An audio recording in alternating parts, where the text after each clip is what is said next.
जून खत्म होते ही जुलाई महीने की शुरुआत हो गई और ऐसे में स्कूलों की गर्मी की छुट्टियां खत्म हो गई और फिर से स्कूल खुल गए। हालांकि कई राज्यों में स्कूल 15 जून से खोल दिए गए हैं और इसी बीच भारत सरकार ने 7 जुलाई को देश में सार्वजनिक अवकाश यानी कि पब्लिक हॉलिडे का बड़ा ऐलान किया है।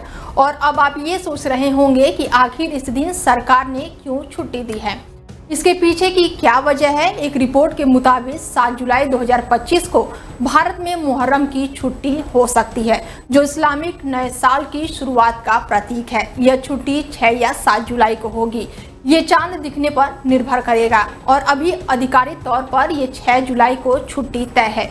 लेकिन अगर चांद ना दिखा तो 7 जुलाई को सार्वजनिक अवकाश होगा और इस दिन क्या क्या बंद होगा, चलिए इसके बारे में भी आपको बता देते हैं।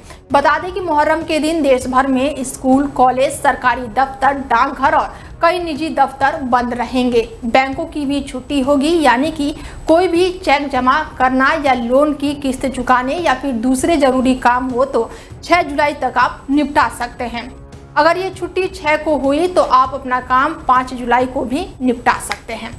क्या क्या रहेगा खुला, चलिए इसके बारे में भी आपको जानकारी देते हैं।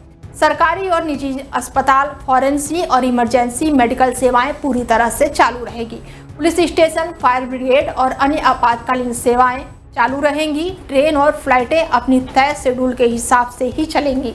हालांकि टिकट बुकिंग काउंटर पर भीड़ हो सकती है, तो पहले से ही ऑनलाइन बुकिंग कर लें। बस, मेट्रो, ऑटो और टैक्सी सेवाएं ज़्यादातर शहरों में चलती रहेंगी, लेकिन कुछ जगहों पर कम फ्रीक्वेंसी हो सकती है और कुछ ऑफिसों में लीव नहीं हो सकती है।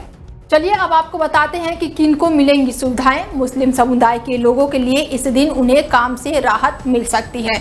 उनके लिए ये दिन बेहद ही खास होता है। मुहर्रम के दिन कई जगहों पर सांस्कृतिक और धार्मिक आयोजन होगा, खास करके शिया मुस्लिम समुदाय में, जो इस दिन को इमाम हुसैन की शहादत को याद में मातम के साथ मनाते हैं। उसमें लोग शरीक हो सकते हैं। बच्चों और ऑफिस जाने वालों के लिए एक दिन आराम करने को भी मिल सकता है। बता दें आपको कि मुहर्रम का महत्व क्या है। बता दें कि मुहर्रम इस्लामिक कैलेंडर का पहला और 4 पवित्र महीनों में से एक है। इसका 10वें दिन, जिसमें से अंशुरा कहा जाता है, खास करके शिया मुसलमानों के लिए ही बेहद महत्वपूर्ण ये माना जाता है। ये दिन पैगंबर मोहम्मद के नाती इमाम हुसैन के 680 ईस्वी में कारबला की जंग में शहादत की याद में मनाया जाता है और इस दिन लोग शोक प्रकट करते हैं और सामाजिक एकता को बढ़ावा देते हैं। फिलहाल 7 जुलाई को पूरे देश में छुट्टी रहेगी। इसकी आधिकारिक घोषणा अभी नहीं हुई है। देश दुनिया की तमाम बड़ी खबरों के लिए जुड़े रहिए हमारे साथ और देखते रहिए डेली 24 भारत। नमस्कार।